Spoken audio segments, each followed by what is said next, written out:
sẽ thay đổi cửa khởi hành sang cửa số 5. Boarding gate.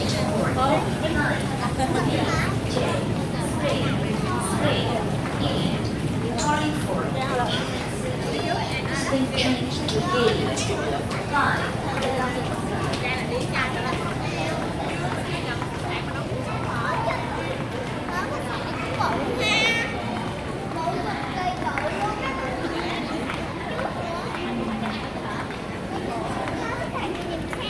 Mình đang ở sân bay Phú Quốc và đây là cái lần đầu tiên mình xuất hiện ở Phú Quốc.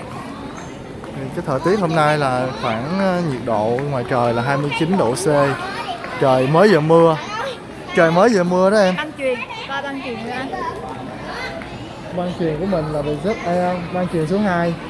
Băng chuyền số 2.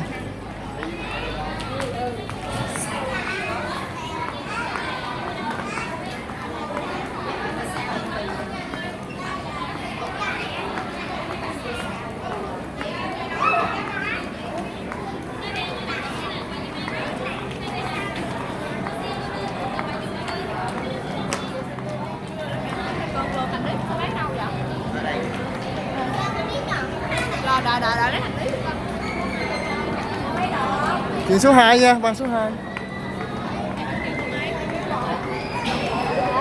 Quay mặt là chết.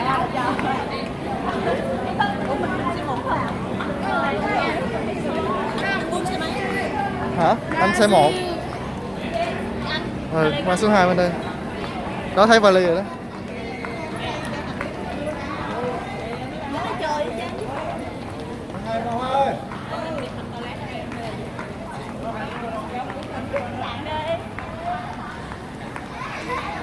Chị.